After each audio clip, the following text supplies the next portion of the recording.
Hello ladies and gentlemen, it's TX141 here, bringing you another Ace in a Day gameplay for the arcade mode of War Thunder. Today we'll be reviewing the Ki-43 Mark II.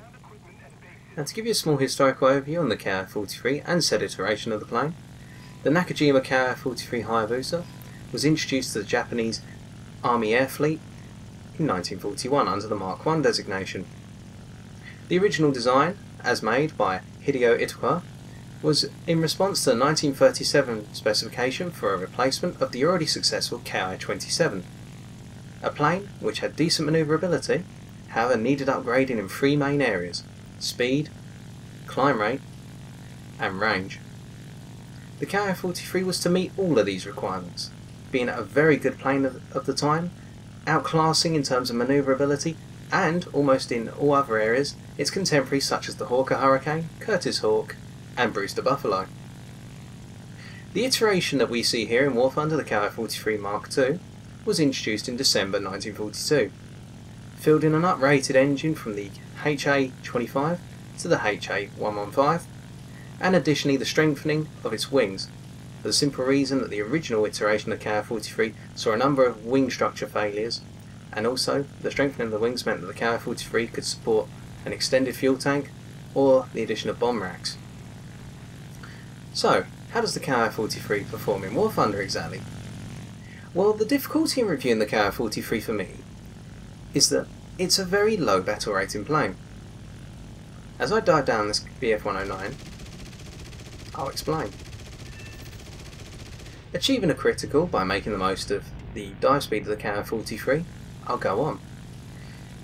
The Ki-43's low battle rating means that while I could review this plane by fielding it as the top plane in my lineup, and ergo I'd have to field a lot of biplanes along with the A5M4 in order to get a sensible lineup out of the Ki-43, it would be unfair for me to go into games where I'm essentially seal clubbing new players. As a result, in the course of this review gameplay, you'll see that I've fielded the Ki-43 into a game facing much higher battle rating aircraft, such as that Messerschmitt 109 F1 there, which we dived down on, which has a battle rating of 3.3. As I gradually make my way up, climb for this IL-4, we can already note that one major strength for the Ki-43 would have to be its climb rate. Now, I'm not saying that NASA shouldn't have used a rocket to get to Mars, the Moon, and eventually to Mars, fingers crossed, but the Ki-43 could probably reach space if you let it keep climbing. The climb rate's absolutely exceptional, and additionally it retains a lot of energy while you're climbing. You can climb at quite a steep angle, especially with the use of WEP. As a result, that means that many foes will not be able to climb with you in the opening sprint of the game. Or as you can see here, with that IL-4, the IL-4 started by trying to simply climb away in order to extend the period they have to drop bombs on our base. However, by utilising the climb rate, I've been able to force that IL-4 to roll over into a dive and therefore lose their command of higher altitudes. Ergo, the Ki-43 already has one major playstyle strength, and that is it can command the higher altitudes from a very early point in the game. I wouldn't say that it will be able to outclimb planes such as Messerschmitt G6s at much higher battle ratings, however the climb rate is comparable. So we move on to the second area of expertise that this plane seems to have well under its grasp, and that would be maneuverability. Like its historical counterpart, the Ki-43 is exceptional, and that is due to the lightness of its airframe, something which again matches its historical counterpart. As a result, while your light airframe is incredibly fragile, you just have to get hit with some light machine gun fire to be taken out in most cases. The wings will come off incredibly fast. You will be able to outmaneuver almost every opponent you go up against, unless it's another Ki-43 or a biplane. If I've had to pitch an A6M2 Ryzen up against the Ki-43, I reckon the Ki-43 will just be able to outperform the Zero. And from what I've read, historically the Ki-43 was the slightly more manoeuvrable of the two planes. However, that's still a historical point of debate. As you can see, having climbed to a very high altitude in the opening burst and only achieving a critical hit on the Messerschmitt 109 F1 and just grazing that IL-4, I need to descend to lower altitudes in order to make the most of my plane during the course of the game. So I decided to dive on this P-39N Aerocobra, who's trying to engage our B-25 Mitchell. As you can see, our armament of two 12.7mm machine guns can only be used to actually graze the enemy fighter until we get in a lot closer, at which point we've got to be very careful and try and make our shots count. Well, as you can already see here, the armament is very weak. While not all my shots connected there, I did unload, I'd say, at least a good 100 rounds into the back of that P-39N. However, that P-39N was taken out by the Mitchell they were chasing, and as a result, I've netted an assist. And that comes on to one of the main weaknesses of the Ki-43, the armament. It's brilliant at its battle rating. However, when you take it into higher battle rating games, such as the one you see depicted here, you're already neutralising your asset of armament by the fact that a lot of planes have got enough armour or are durable enough to take sometimes your entire clip of ammunition. You only have 500 rounds, 250 per gun, and while the setup I'm using here is a 500 metre gun convergence with air target ammunition along with a 30-minute fuel load, although that's irrelevant, you'll see time and time again during the course of this video the armament's not always enough, and as a result I have to get in as close as possible behind an opponent, such as that D-520, the De Winton 520 you see here, in order to take them out. Fortunately, by getting in close, we managed to net a kill on that D-520, and in addition to that, that Messerschmitt 109 we dived on at the start of the game has just crashed into the ground, meaning that our kill tally is now at 2. As you'll probably have noticed, the maneuverability of the Ki-43 stays with you even at higher speeds. There seems to be a peak of maneuverability at about 400 km an hour, and I would not advise trying to go faster than 500 for the simple reason the maneuverability seems to drop off significantly, and a lot of the times as you'll go to turn in on an opponent, you'll actually overshoot them mid-turn. It's one of the things I found with Ki-43 that I can try to turn around on someone, and I'll turn so rapidly and in such a tight circle that actually they'll still be behind me. Now, as you can see with that head-on pass against that Yak-1B, we managed to just flick the rudder enough in order to dive out of the way of their cannon fire.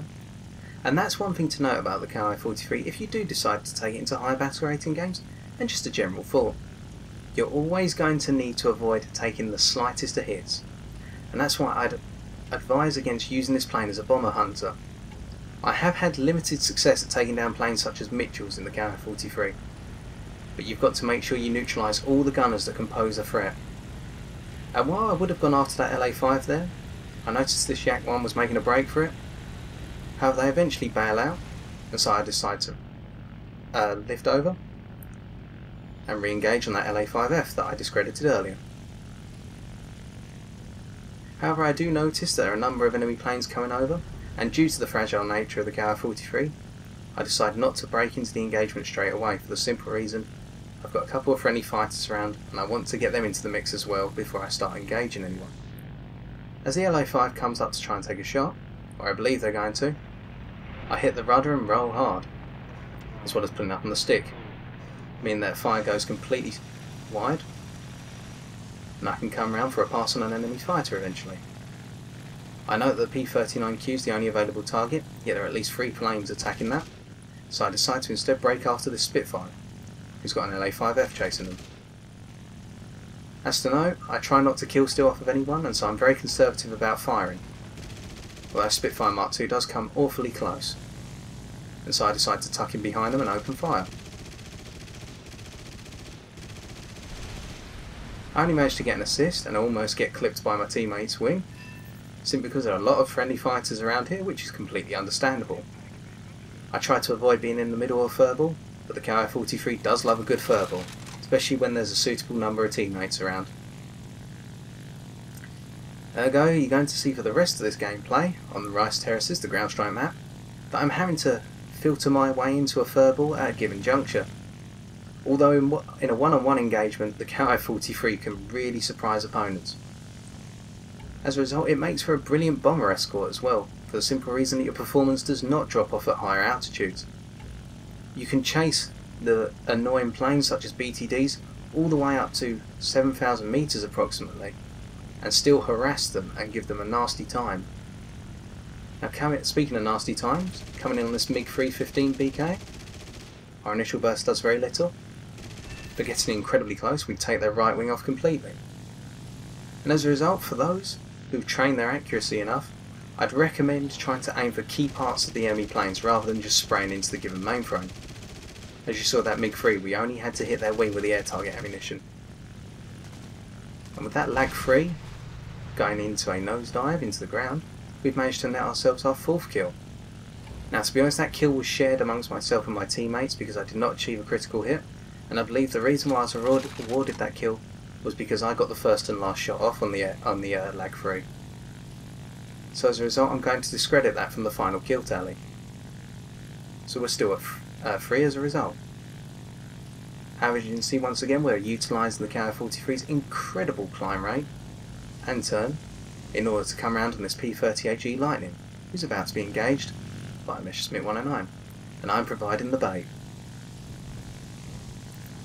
The P-38 pilot not being able to hit me due to the exceptional maneuverability of the Ki-43 and due to the fact that their plane has become a ball of fire. Noting that a large number of enemy planes coming over from the spawn again, I decide to keep climbing and have a look back towards our own airfield. Congratulating that Messerschmitt 109 on the kill because it was a very nice kill, especially when you have both engines and the entire main fuel tank of the plane on fire. As a result, I would have to say at the moment that while the Ki-43 is a brilliant performer in terms of maneuverability and can be used to great effect in both the vertical and the horizontal, meaning that you can mix up your playstyle between energy and turn fighter, you have to be very careful when engaging an opponent, because you only get one chance, whereas some planes will be able to take a couple of hits and keep flying. Diving down towards this LA-5 and Yak-7, I decide to see if I can help out our IL-4 as the game comes to its end. Using wet to gain a little bit of more speed, I open fire on the Yak-7, setting it on fire, and I assume that will grant me a kill or at least a high assist. As a result, I roll back over into this LA-5F, doing a bit of damage. However, I'm too far away to get a good hit off, so I have to get in a bit closer, achieving a critical hit, and being careful not to shoot our own ground units. As you can see here, we're having to put in a lot of fire to do any significant damage, although in the end, despite the damage from our own teammate, we've managed to net our 6th and final kill. In retrospect, I'm not sure if that was damage from a friendly teammate or it might have been from that Corsair. However, at the time I did think it was a teammate, so my apologies if I've got that wrong. So let's view the scores. From that game, we netted just over 17,000 silver lines.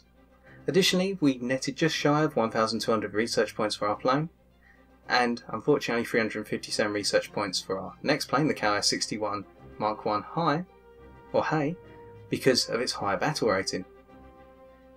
However, with 5 kills plus the one we shared with our teammates and 2 assists, it's worth noting that even though we put the Ki-43 Mark II into a much higher battle rating game than it would normally see by itself, we've still been able to perform well and apply pressure to the enemy where necessary.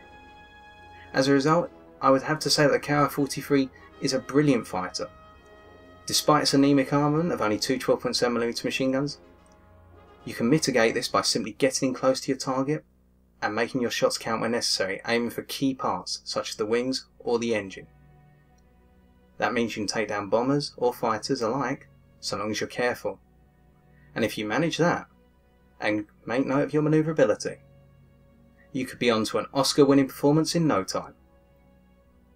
So that being said, ladies and gentlemen, I've been TX141, and if you enjoyed the video, why not leave a like, comment or subscribe for future content. Until next time, take care and have fun in the skies.